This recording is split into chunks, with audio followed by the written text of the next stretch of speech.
ხარდა, როდესაც ეს ცენტრი გაიხსნა, უფრო რთული რომ ეს არის უფრო აი ახალგაზრდობის არ აქვს მნიშვნელობა ახალგაზრდობის, მაგრამ მაინც ასაკობრივად ადამიანების მოზიდვის უფრო მეტი საშუალება, იმიტომ რომ იძლევა უფრო მეტი განვითარების საშუალებას, მე თვითონ არაერთი კურსი გავიარე და ყველანაირი ასაკის ადამიანთან მქონდა შეხვედრა, სკოლის ასაკიდან დაწყებული, რამისჩემი მშობლების ტოლე ასაკის მქონე ხალხთან და ვთვლი, რომ ხალხს ხალისადროს უფრო მეც და სხვასაც რომ საზოგადოება იყოს უფრო მეტად ინფორმირებული სხვადასხვა სიახლეებისადმი, სხვადასხვა გამოწვევებისადმი და უფრო მეტი თვითონ დაინტერესება გამოიჩინა, უფრო მეტად ადამიანებში უფრო მეტ თავდაჯერებულობას იძლევა პროფესიული განვითარების საშუალებას ხო და რა თქმა უნდა თავის კუთხით განათლებას იღებენ სურვილისამე. და მაინტერესებს და რა თქმა უნდა ჩვენს მსმენელსაც აინტერესებს თქვენი ინტერესებიდან გამომდინარე ძირითადად რა მიმართულებით იქნება დატვირთული გადაცემები რუბრიკის ფარგლებში.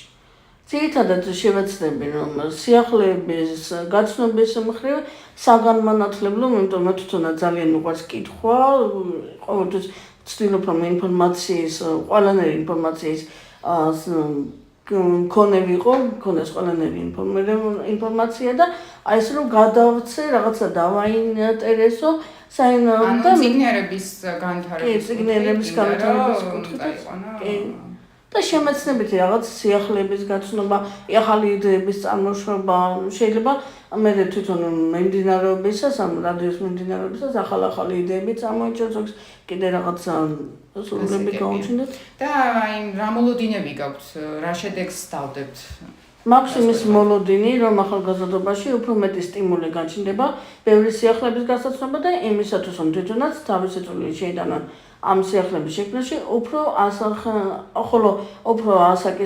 უფროსი ასაკის თაობას მიეცემა იმის უფრო დიდი სტიმული, რომ უფრო მეტი წვლილი შეიტანონ ახალგაზრდობის უფრო მეტად გაჯვეცნობიერებასა და რაიონის წინსვლის საქმეში. ეს იქნება ერთგვარი დამაკავშირებელი ხიდი ახალგაზრდობას და უფროსი ასაკის თაობას შორის, ხო? ანუ ურთიერთ განვითარების და ურთიერთ განათლების ცოდნის გაზიარების საუკეთესო საშუალება იქნება, ხო? კი, ასე ვთვლი, უბრალოდ დაეხმარებიან ერთმანეთს იგივე ცოდნის გაზიარებაში და ახალი სიახლეების მიწოდებაში. ძალიან კარგი და რას ფიქრობ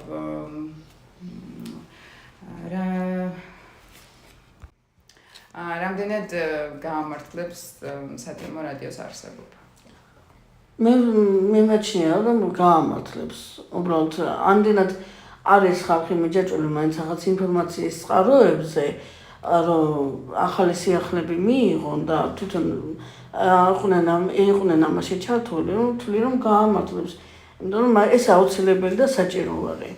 ყველასათვის, როგორც რაიონისთვის, ისე თვითონ მოსახლისათვის და თვითონ ჩვენი თანამოქალაქეში. მადლობა, მაია. წარმატებებს გისურვებთ. მადლობა თქვენს. ახლა კი ჩვენი მსმენელი გაიცნობს მაია თაბუაშვილს, გოგონას, რომელიც პროფესიული კუთხით ძალიან აქტიური და წარმატებულია.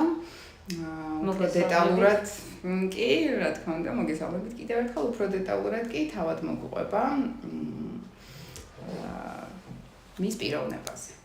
მოგესალმებით, მე ვარ მაიკო თაბუაშვილი, ჩემი ქალაქის, ჩემი კასპის გულშემატკივარი.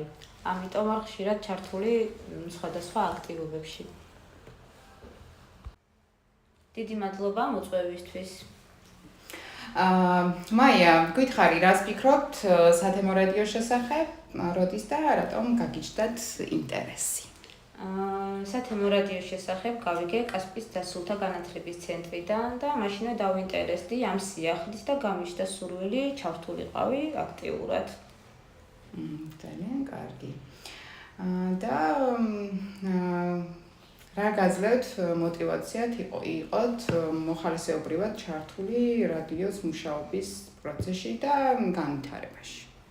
ჩემთვის мотиваცია არის ის, რომ შემიძლია ჩემი კასპის შესახებ მეტი გავაგებინო საქართველოს სხვადასხვა კუთხეს, კერძოდ ტურიზმის მხრივ და არა მარტო შიდა, არამედ საზღვარგარეთაც გავიდეს კასპის შესახებ მეტი ინფორმაცია. ყველა მიმართულებით, კულტურული ტურიზმის, აგროტურიზმი, ხო.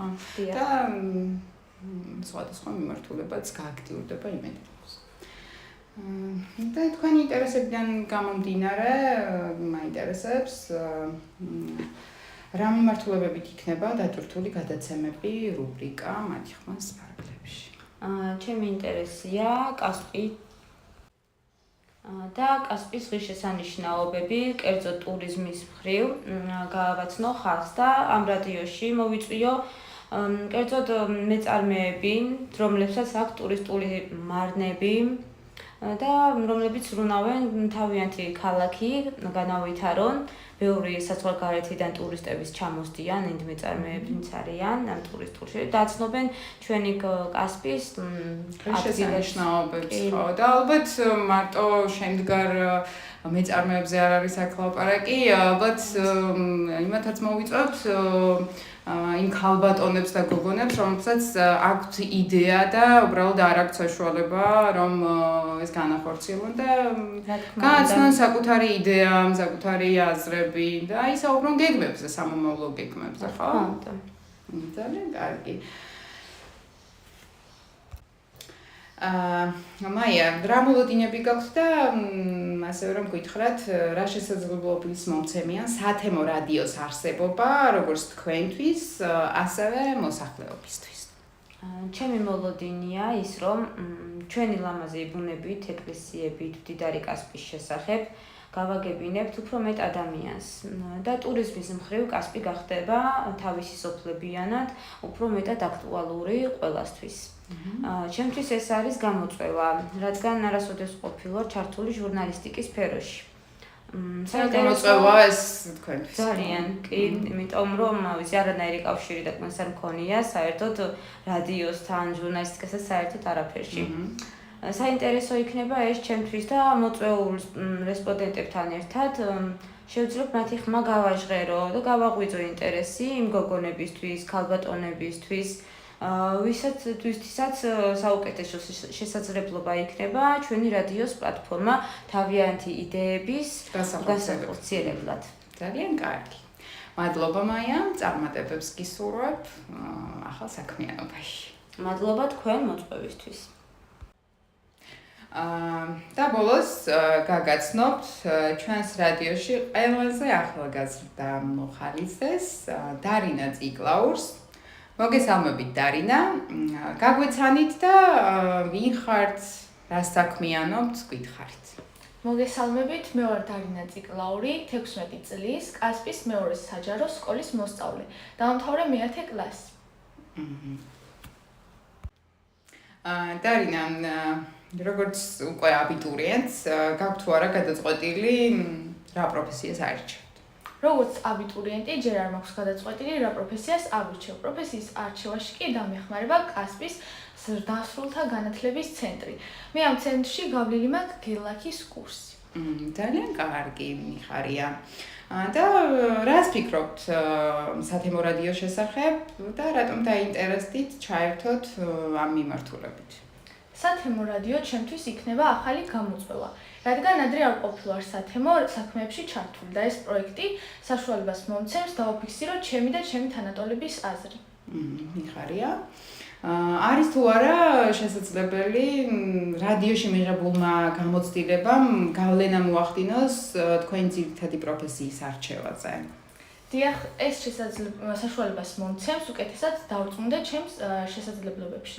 თუ რომელი პროფესია ავირჩიო, ვფიქრობ, რომ საინტერესო იქნება ჩემთვის ეს ყოველივე, რადგან ჯერ გამოუცდელი ვარ და მინდა რომ გავეცნო სხვადასხვა პროფესიას და გავაკეთო არჩევანი. ძალიან კარგი, მადლობა დარინა, წარმატებებს გისურვებ შენ და თითოეულ თქვენგანს. იმედი მაქვს, რომ და ესეც იქნება, ძალიან კარგ თემებს შესთავაზებთ ჩვენს მსმენელს და გააჟღერებთ მათ ხმას ჩვენს რადიოში, კასპის ხმა. გოგონებო, წარმატებებს გისურვებთ როგორც თქვენს ძირითად პროფესიულ საქმიანობაში, ასევე ჩვენი რადიოს მიმართულებით. კიდევ ერთხელ წარმატებები. ასევე დიდი მადლობა DVB International-ს, გერმანიის საგარეო საქმეთა სამინისტროს ფინანსური მხარდაჭერით, რომელსაც პარტნიორობას უწევს როგორც გერმანიის ათემო რადიოზეთი, ასევე კასპიის ზრდასრულთა განათლების ცენტრი. მასევე მადლობა რადიომსმენელს, ჩვენ კი შემდეგი გადაცემით შევხვდებით მომდევნო კვირას. მომავალ შეხვედრამდე.